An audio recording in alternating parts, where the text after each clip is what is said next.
is Professor Claire Forel, and she has an MA in General Linguistics and English from the University of Geneva.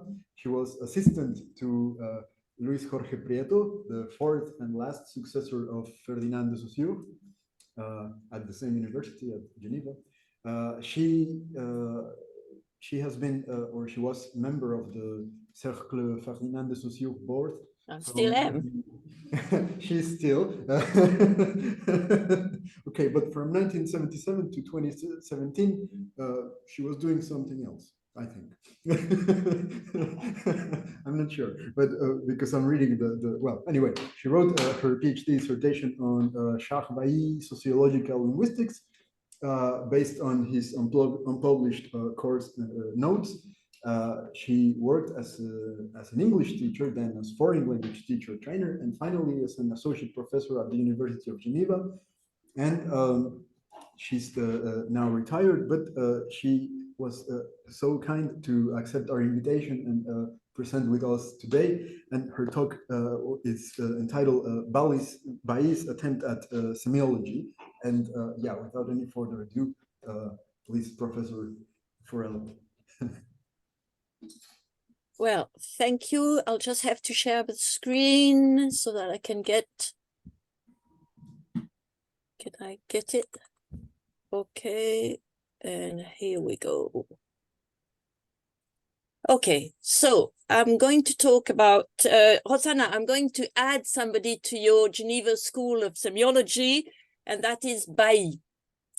Because as you'll see, he's an ancestor. He doesn't really quite agree with what you said, but his was an investigation of what semiology could be. And I think it's interesting to sort of go back. What I want to say is extremely modest and simply using Bally's notes on semiology. So I'm going to use unpublished material that cannot be found in Bally's published work, i.e. you can find nothing on, I use the word indices,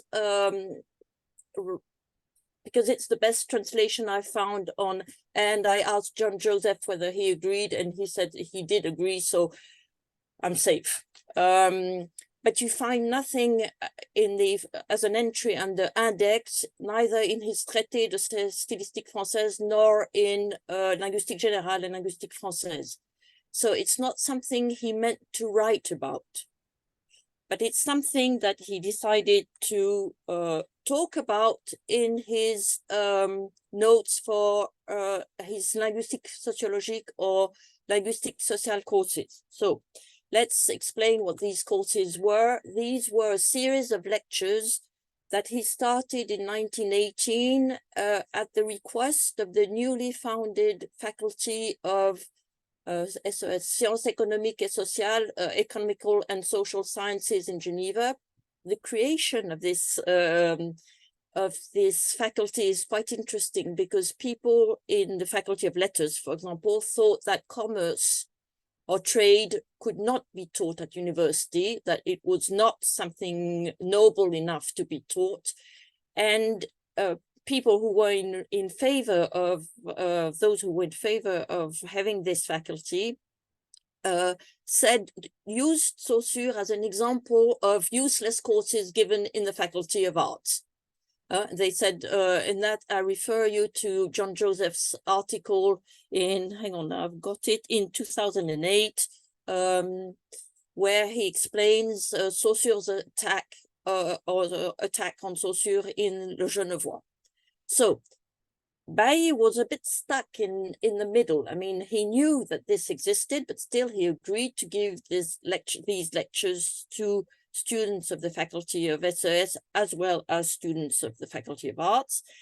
And he did so between 1918 and 1933, so quite a number of years. He would take his manuscripts over and over again, so it's difficult to date what different parts of the manuscript, the folders, to date them, but we know when he used certain of his notes.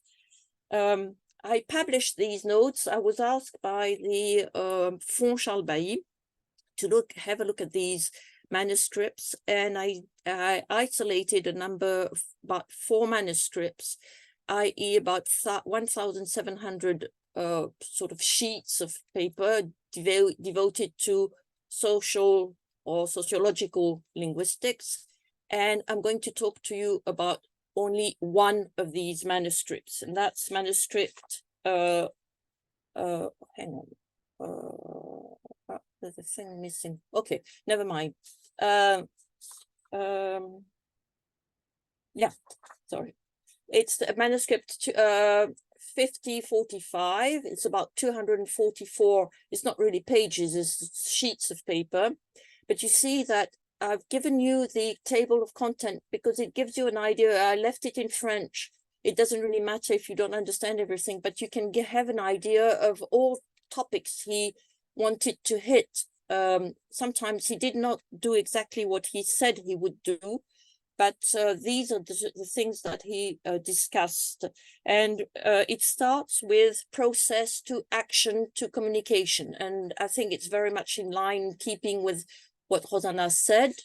And then indexes, index or signs, for example, here, if you can see, or signalization, actualization, perception. And then in the next one, classification of signs. We'll talk a bit about these, but not much, but about, for example, is it important whether it's a visual sign or an acoustic one, or and so on. And finally, he looked at arbitrariness and motivation in language, and this is where we meet, Rosanna, because this is where it's very interesting to see what Bally does to Saussure's theory. Okay, well, I'll say more later. And then signs of the first, the second, and third degree, things like that. So, as a word of caution, we are going to discuss the genesis of signs, but it's not my main topic. It comes within the discussion. It's Bally brings it into the discussion, but it's not the focus on of my talk. It's not the focus of this manuscript. The genesis of signs can be found in another manuscript edited by Luca Pezzini, which he called La Linguistica Genetica di Charles Bailly. And in this book, he transcribed the notes, well, the sheets of paper, the notes in French. So it's readable by anyone who can master French. So semiology and social linguistics.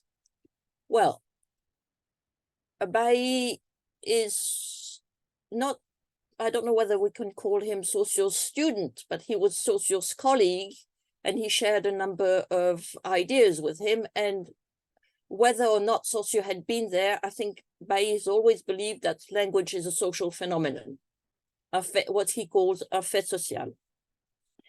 And social implies interaction between people. Now, for somebody like Bally who wrote stylistics, I mean, it's very important. It's not, now, interaction between people is not necessarily in an organized social group, i.e. it doesn't sort of imply the idea of a sociological structure of society. And language being a social institution, it means that we interact socially. But Bally says, and he brings things into focus, language is not the only means of communication, and means of communication are only a section of means of action. And if you can bring this out of the way, you can have a look at the little drawing that I put here, otherwise too bad. Can you show the little thing here, the little drawing that I put? No? Okay, never mind. We can see it. We can you can see it. Okay, I can't on my screen. Okay, so as you see, we're going to be at the heart of the matter, if you want, within communication, which itself is within means of action. Now, how do we move from process to action then? To action, and then from action to communication. Bally loves giving examples, so he gives us an example of a direct action that would be pushing somebody out of the room. Then an indirect action would be to wave somebody and sort of wave towards or point towards the door and say, sort of to indicate that the person should leave the room. It works very well with my dog, I can tell you. And in another indirect action would be to tell somebody, leave, to say to somebody, leave. Now, it's very interesting because these are the things that I heard Prieto discuss as means of action. Prieto, it comes exactly, and Prieto had no knowledge, I want to make that clear from the start. He had no knowledge that Bally had written anything about semiology, okay? So it's something that is completely separate. And nonetheless, they hit some of the same points. Now, how can a process, a procès in Bally's terms, become a sign then? Well, someone shivers because he's cold. So it's a causal change. It's not reversible. You can't say that someone is cold because he shivers. It goes one way, okay? Then, seeing someone shiver, I infer that he or she is cold. Whether the inference is true or not does not matter. And this is extremely important. We'll see that later, because what matters is that there's a link established between two facts, one of which is known or present, and the other one which is unknown. But in the end, I wonder whether it's so unknown because we go from something we have to something that we don't have before our very eyes, but is one of the possibilities that could happen. And the inference is reversible this time.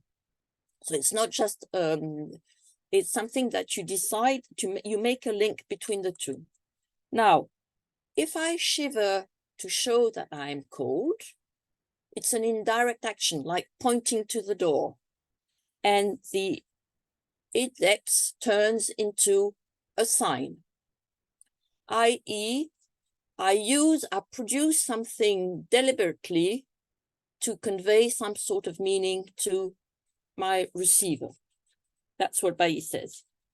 Now, Bally would summarize this as the index was a means of knowing, and knowing, it's Prieto's words, and the sign is a means of making known. The sign is a means of indirect action. The new element here is the will, whereas the intellectual character of the sign is a gift from the index, which is at its origin. So, and the intellectual character is very important because what Bally tried to do is to say that there is more than intellectual characters when we communicate. Moreover, a sign implies freedom, for as we have seen, it can be used without the presence of the objective process, which constitutes the index, i.e. it can be done just like this, and which is given objectively, independently of our will. We see that the sign is the voluntary use of an intellectual and logical operation, the relation to the index to the indicates, but I think he meant indicated. I just sort of, for purpose of honesty, leave it open, but I think it's we can safely say that from the index to the indicated. We understand then the fundamentally intellectual character of any sign, and this character is found naturally in the science of articulated language. Okay, so it's a sort of, it's embedded into semiology. Now, this cannot work without, of course, a receiver. And as Bally says, but for the sign to be generated, the role of the receiver must intervene. He or she must understand the signaler's intention and understand it as he or she does. Now, this is exactly, I think, what Prieto intends by l'intentionnalité du signal, the intentionality of the signal, i.e., for communication to take place, we must understand that someone is doing something, especially to make us, to convey some sort of meaning to us. If once I was at auction and I was getting a bit bored and I scratched my head. Now, this was interpreted as a sign that I was making, and whereas it was not. So conversely, interpretation of the intention is enough to turn anything into a sign, as we'll see later. But let's go back to the genesis of a sign. A rooster crows, and A hears this and imitates the rooster, and he goes cocorico, cocorico. Well, in French, in cuckoo-doodoo, cuckoo-doodoo in English. A becomes aware that what he's or she is doing is imitating the rooster, the crow. Okay. Then B comes along and hears A and imitates the crow. B could think that A imitates the crow because there's a rooster nearby. So B associated the crow, the cuckoo, cuckoo-doodoo, and the rooster, okay, the cock. Then if B does see a rooster, he'll imitate the crow because of his association, his former association, and maybe wants to signal to A the presence of a rooster. So he uses what he interpreted as a voluntary sign. He uses it as a sign for A to understand what he means. And so Bally says a sign is created. Yes, it has to be taken with caution, but I mean, this is what Bally says, no? It's not me. Now, the shared interpretation between the crow and the rooster stands for each sign that is effectively created.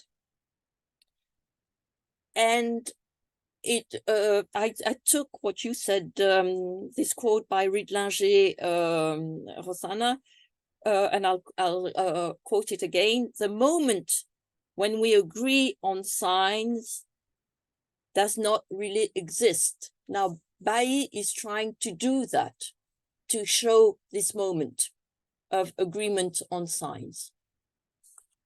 Okay. Move on. Now, summarized by Bally, this would lead something like an important observation about the genesis of signs is that they come into being by their very functioning, by their very existence. And it is only afterwards that, preserved by memory, they are held in reserve for later use. In other words, the actual signs precedes the virtual. The same applies, to language.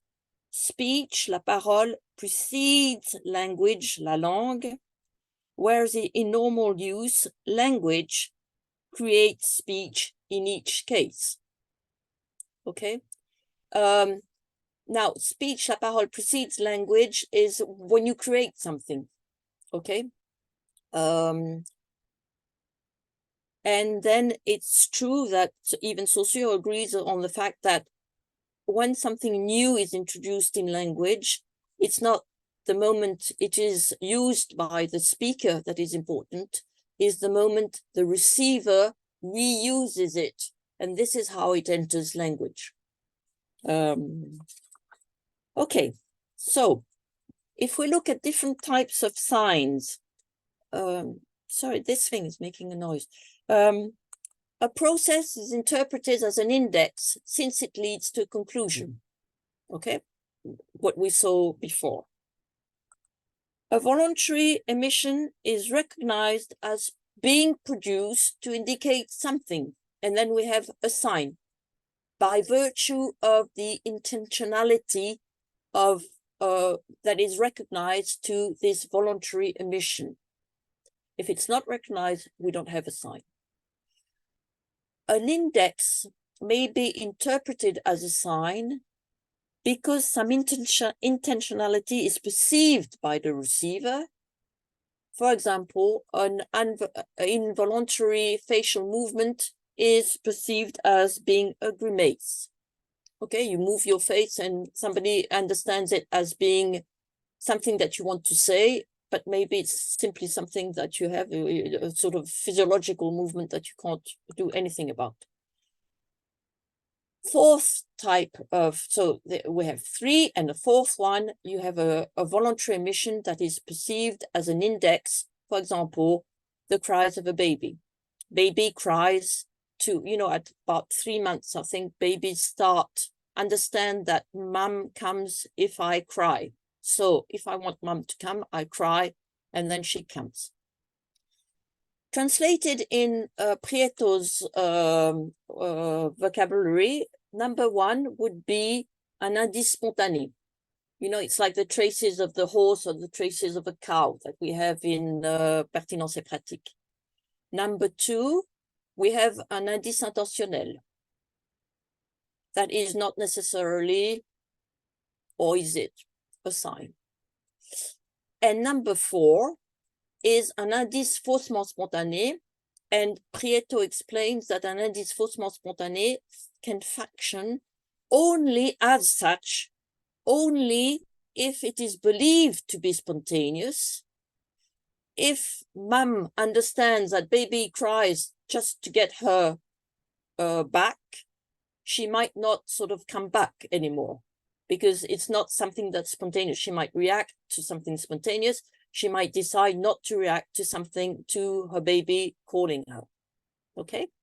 Now you can see that number three, in fact, it's the reverse of this one. It's a sort of, it's an indice spontané, an index that is interpreted as wanting to mean something, i.e. is interpreted as a sign. And I think Bally is being very systematical here. Prieto was not interested in this because he's interested in communication and distinguishing signs from indexes. This is the sort of thing that doesn't interest him. Now, signs or indexes.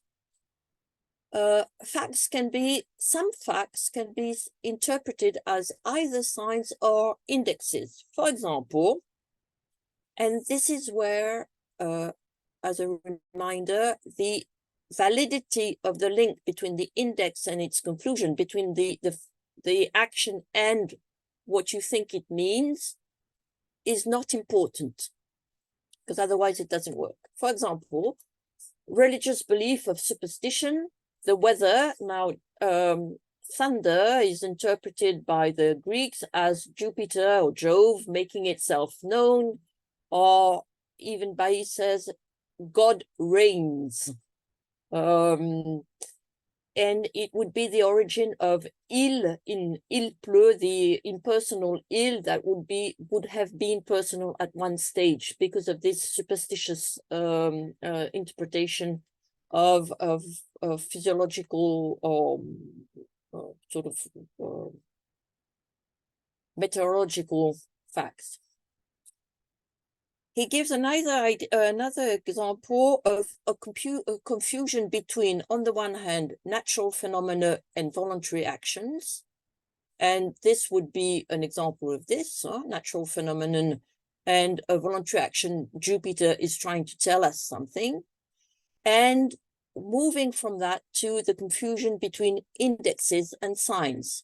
Okay, when signs can be interpreted as indexes and indexes can be interpreted as signs.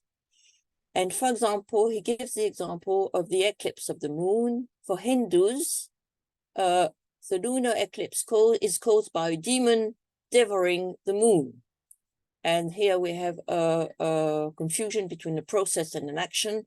For the Greeks, it is the god's warning, and it's a process, an action, seen as a sign. Okay. Now, Bally is very interested in what he calls linguistic mysticism, and in general, the spiritualization of signs. And while Hosanna was speaking, I was thinking of an example that he gives very often. It's the example of the flag. On the battlefield, a flag was meant to for the members of an army to rally. They rallied around the flag to sort of be together. And then this flag, as a sort of a point of to rally, was turned into the symbol of a nation. And this is why today you can see flags being burnt. Because they are supposed, burning a flag is meant to signify getting rid of a nation that you don't agree with or that you don't like. Same with the national anthem. I remember that Jacques Chirac, I think it was, or maybe it was later on Nicolas Sarkozy, I don't know, somebody was very hurt at the football match because they started shouting during La Marseillaise. It's the same sort of thing.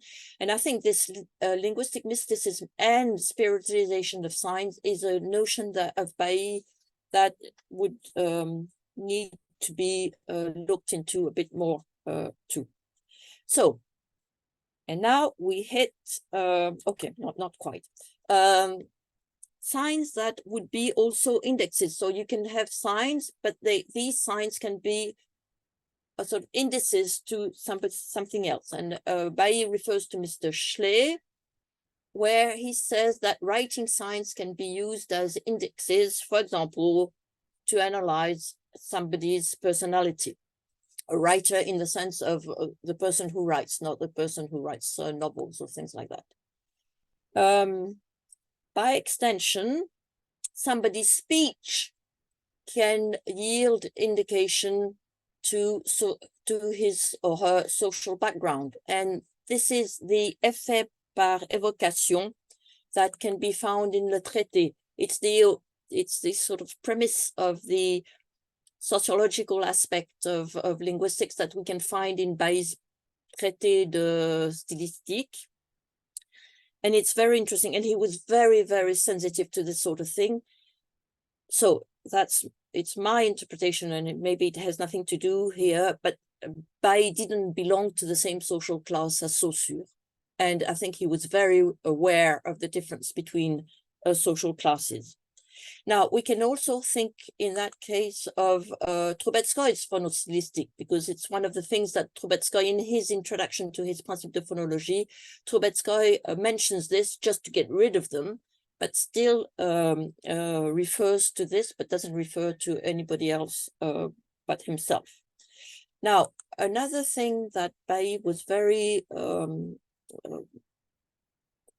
keen and tried to defend was that bad spelling could be seen as a manifestation of poor education.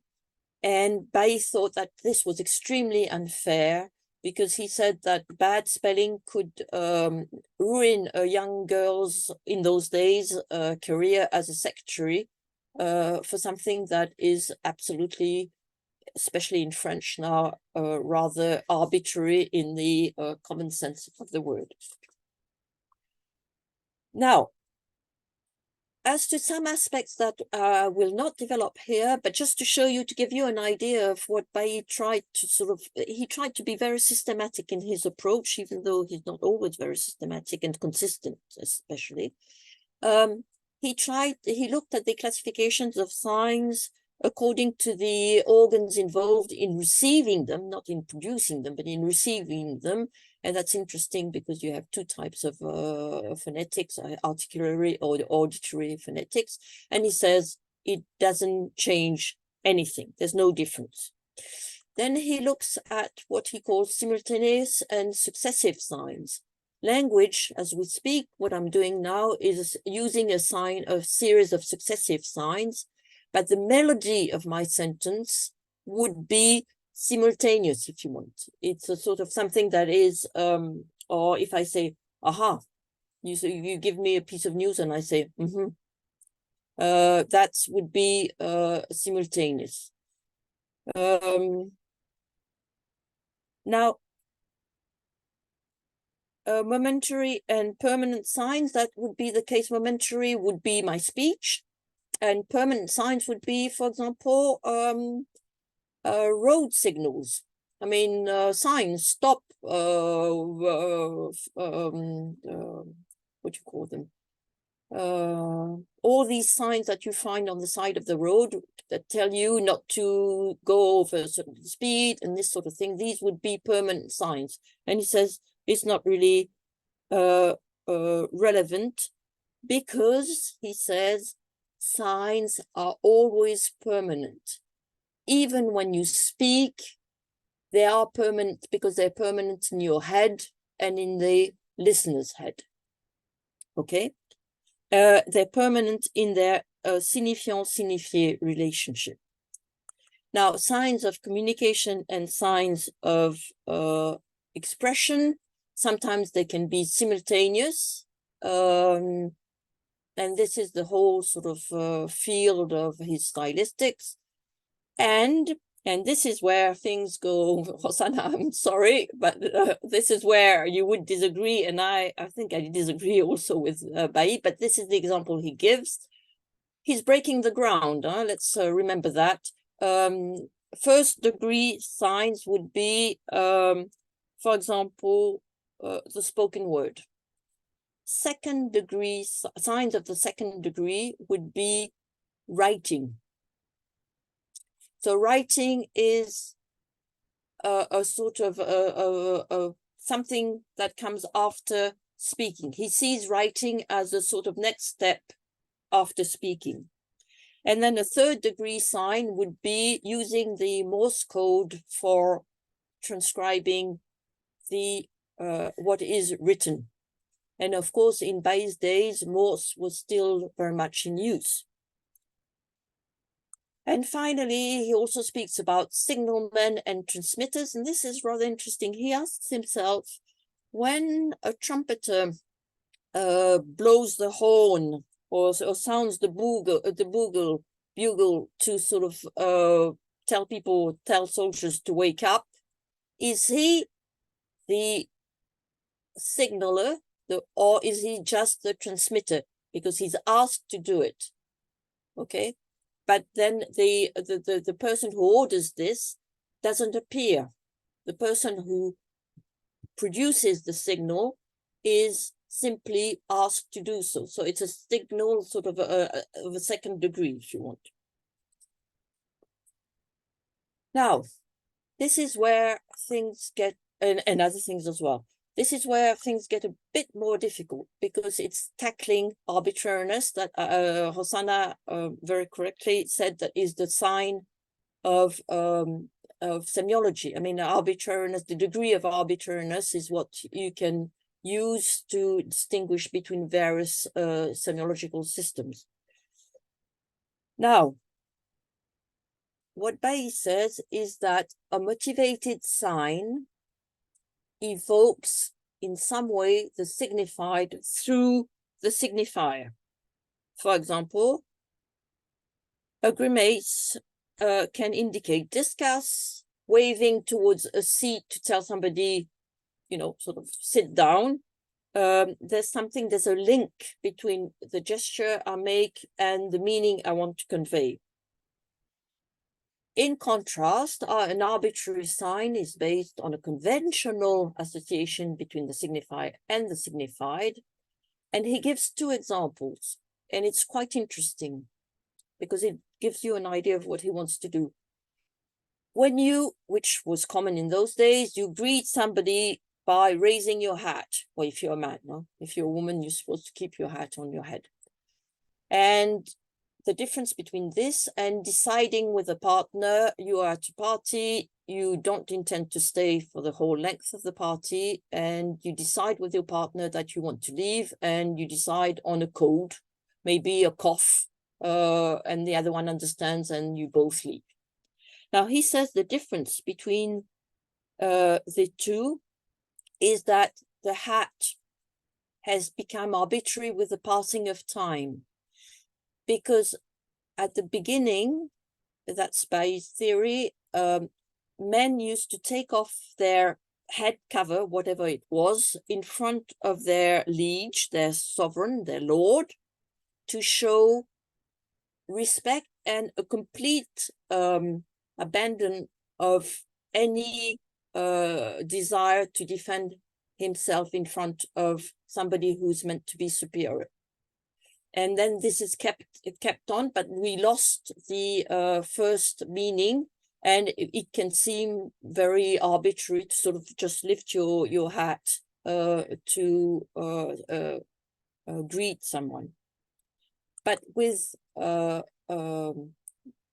cough, the sort of code that you decide on when to leave, there was never any motivation, okay, except for the fact that you can't, there are limitations to what you can do. You can't sort of decide to take off all your clothes to tell the other one that you want to leave a party, for example. You have to sort of stay between certain limits.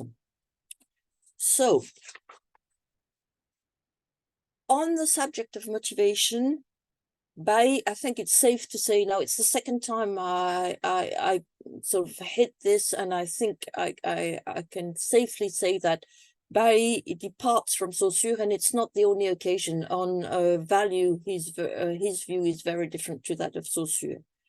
So I'll give you quotes, and I'll give you the quotes of the CLG, or Course in General Linguistics, to compare. Bally says, moreover, every arbitrary sign began by being motivated. So, according to the Saussure, A Course in General Linguistics 259, etymology is defined as the reduction of the arbitrary to the motivated in time. In fact, all etymology brings us back to the combinations of signs, whether explicit, implicit, or extra-linguistic. So he postulates that at one stage, there is some sort of explanation of why things are done this way and not another way. Now, in the Cours de Linguistique Générale, I use Baskin. These translations are mine. These translations are mine. I use Baskin's translation, which says etymology goes back into the history of words until it finds something to explain them. So you see the difference Bally goes much further than what Saussure says. And if we go on, the second paragraph, etymology is then mainly the explaining of words through, and that historical is added by Baskin, through the study of their relationship with other words. To explain means to relate to known terms, and in linguistics, to explain a word is to relate it to other words. For there are no necessary relation between sounds and meaning because of the principle of the arbitrary nature of the linguistic sign. So you can see the sort of brings us to a combination of signs, whether explicit, implicit, or extra-linguistic. Bally is going a step further than Saussure did, which is what we're going to see now.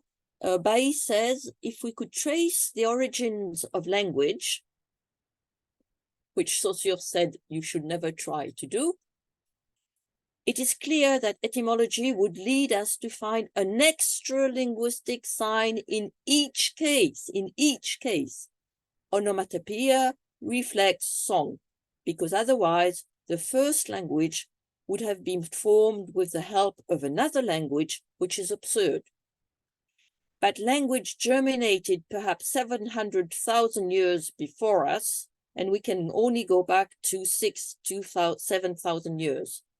In it, it is not surprising that etymology regularly comes up against arbitrary signs. Okay. Now, is Bally's semiology about the origin of language? And I said that it's not, my talk is not about the genesis of signs. And of course not. I've tried to show you that there was more to it.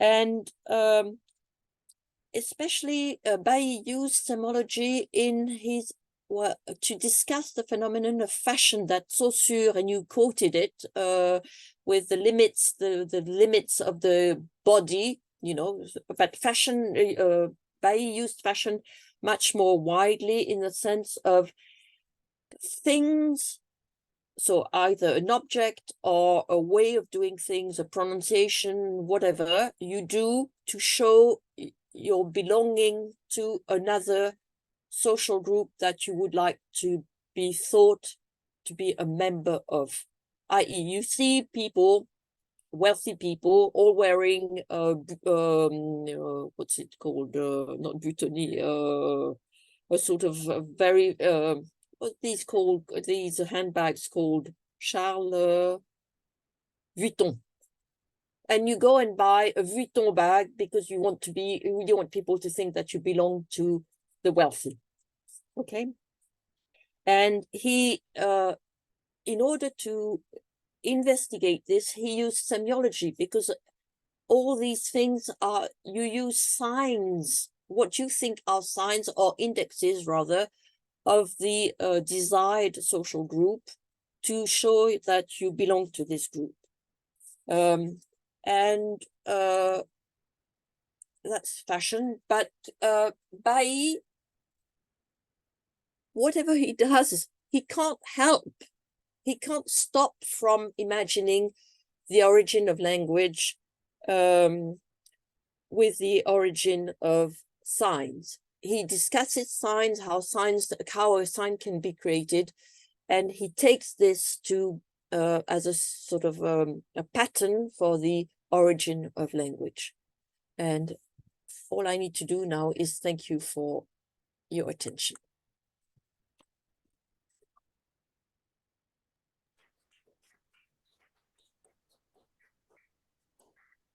Thank you very much for this wonderful presentation.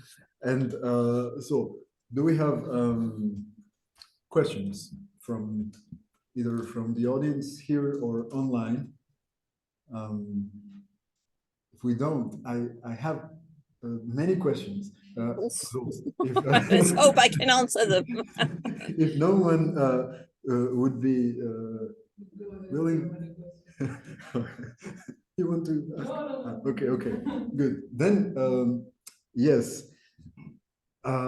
So then first, I really like this attempt of for a typology of science, and this typology, this specific typology you presented, where there were these like four types of like you had the indices, or this index, and then sign, and then indices that might be perceived as a sign, and then sort of signs or signals that could be perceived as indexes.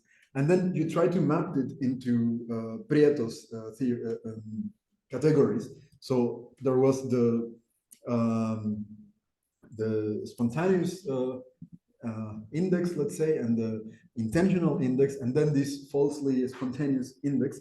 But then, because with Prieto, I think this sort of typology of indices is quite problematic because he changed a lot these notions.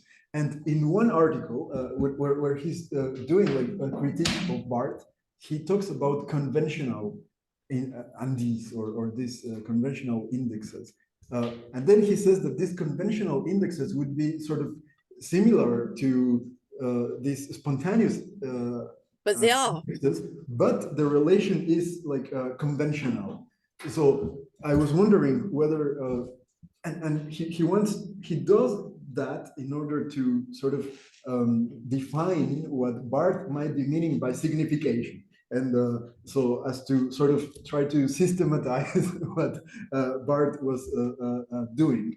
But I was wondering, because it's really amazing how similar to some extent Bally and Prieto are, whether this and these that might be perceived as signs would also be, yeah, this kind of conventional and these that Prieto talks about, which would be like the type of signs involved in fashion, as you mentioned at the end for Bally, I would think, like buying this Louis Vuitton in order to make people believe that one is from very high status or something like this. So yeah, my question goes very much, I know it's quite technical, but it would go very much yeah, regarding that, like the parallelisms that you see between the typology of indexes in Prieto and in Bally, and yeah. Okay, so don't ask me to say anything about Barthes because I would be quite unable to do that. So we'll leave Barthes aside.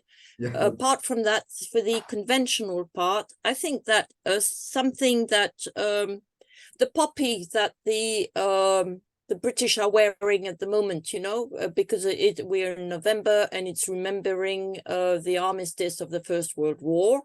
Okay, this is conventional. And yet it can be interpreted, it's conventional because we decided to use a poppy to sort of show that we're thinking of this. But it works as a spontaneous index, if you want, because you don't necessarily wear this to sort of show that you're thinking. You're wearing this perhaps because everybody is, and you can't really afford to go along the street not wearing a thing like that, okay? So I don't think that a spontaneous index needs to be natural. It can be conventional, but by being conventional, it is accepted as such. You don't even have to think about whether it's natural or not. This is the way things are done. And this way, the way things are done can be used as an index to refer to something else. Have I answered your question? Yes, yes. Thank you. I won't go further. Okay, because that's good, because actually I wanted to ask you to go further. Because no, don't. No, but because another thing that I really like about Prieto is that I think his theory lends itself for, let's say, some political implications or to do some critique, let's say. And I think that precisely this way of conceiving signs and indexes or this and these lies very much at the bottom of this sort of yeah, like let's say political or critical consequences of his position. So yeah, what do you think about that? Have I understood correctly? You mean to say, well, maybe Lele Fada, who's hiding again behind Aleph Nedal, could join us and speak. I don't know whether the political aspect, Lele, you haven't switched your Yes, you thing have to on. mute. So can you repeat your question?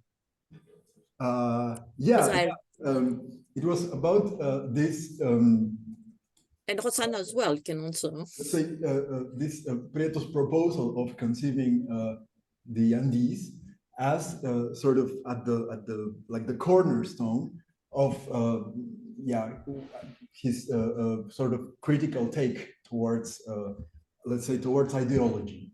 that it is present there in his theory. So yeah, my question was, what do you think about that? Oh, Okay. it's a huge question. First, I have to apologize for my switching on and off.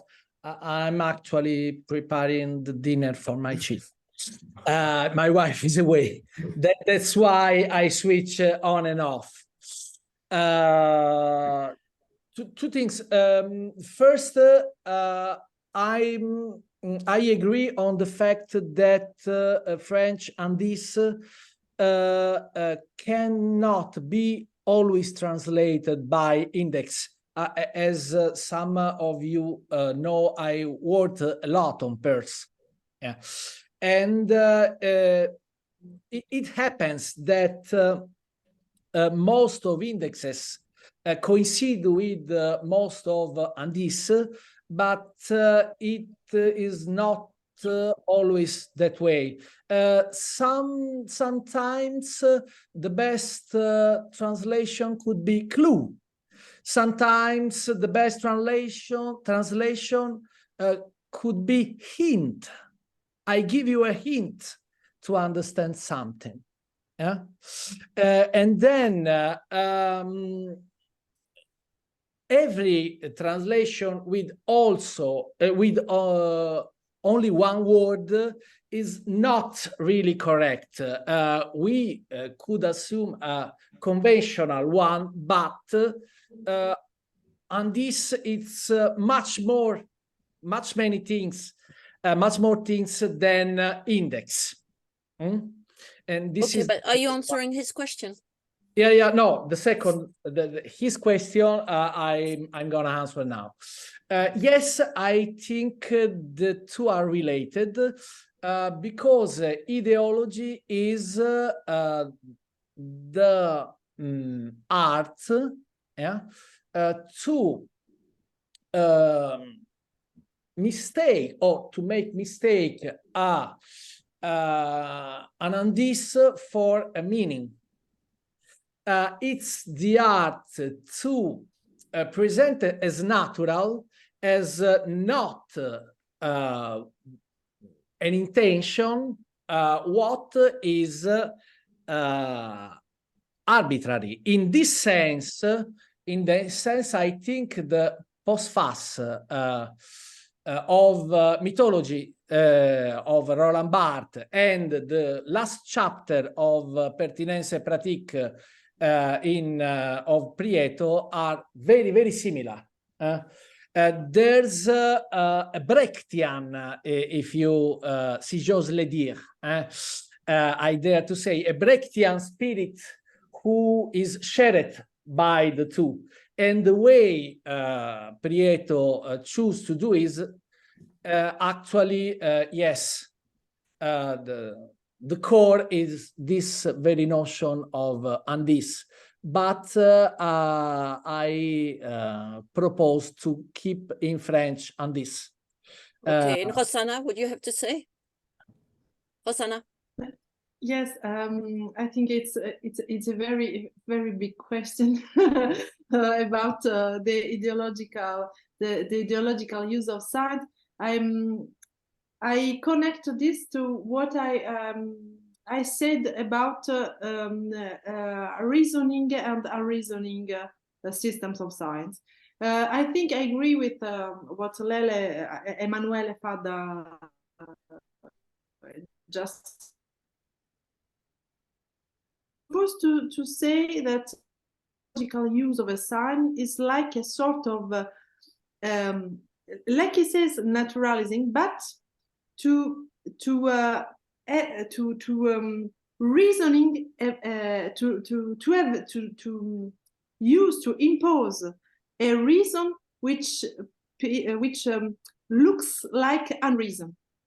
It's a paradoxal thing, but it's like it's something like when Claire shows us the example of the flag. The color or the form of the flag is not something we which can be reason is a sort of there is sometimes there is no reason to choose a color, no, but the reappropriation, the ideological reappropriation of a color can be a sort of reason to the rule of the semiological function of the sign, and there is a sort of court-circuit. I don't know, like shortcut. It's, Okay. là, comme tu dis? I was trying to think of the term. There's a short something. I can't think of the word in English. Yes. Yeah. So there is a sort of a paradoxal dynamic between to make a reasonable something which it doesn't, it can't. Yes. And invention. here the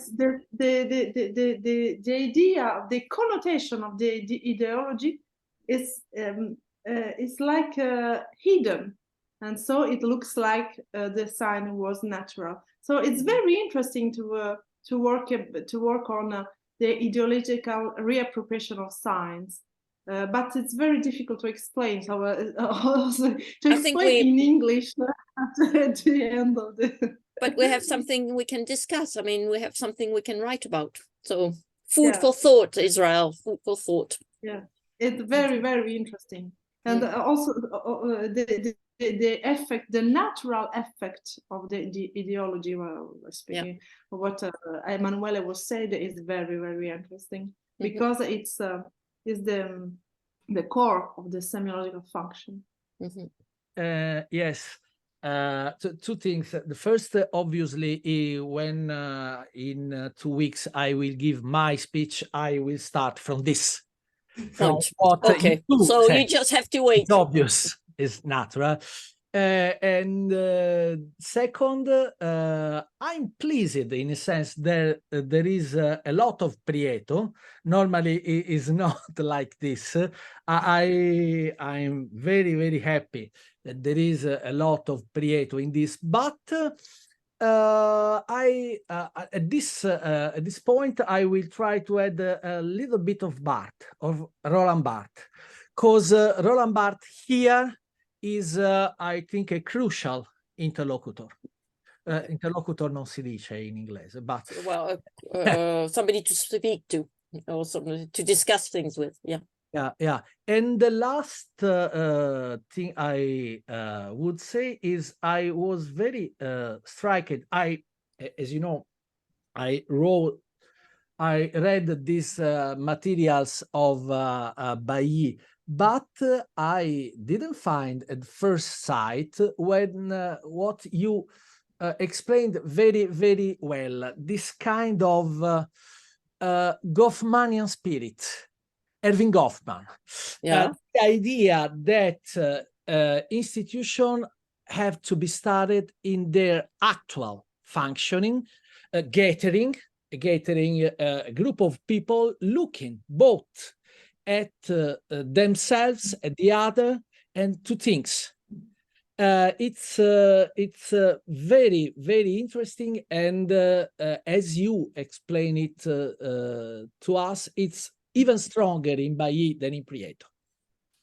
If I think is an aspect to develop. Okay, so next time. Next time. All right. Okay. Okay. Yeah. Thank you. Thank you so much for a wonderful discussion. Sorry for distracting you from cooking and all this. Thank you so my much. wife arrived. Macaroni are safe. We will. But if there are more questions from the audience or here, I mean online, or if not, okay, if not, then we can call it a night. And we can again thank to both of our presenters really for wonderful presentations, a great discussion. And somebody wants to talk. Bogdana. Bogdana, I think. No, I was just clapping already. Okay, right. But still, I do have a question with, if you don't mind, to go ahead. To Professor Forel's presentation.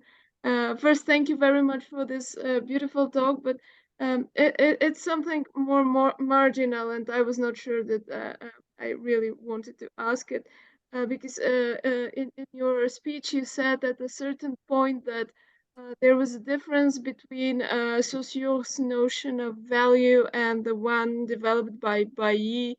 Could you just say a couple of? No, I can't hear. I have to find it in what I wrote about this. I can't remember. You know, I'm getting old, so I don't remember okay, what I thank wrote. You. But I suggest that you write to me, and I'll send you the exactly what I mean by that.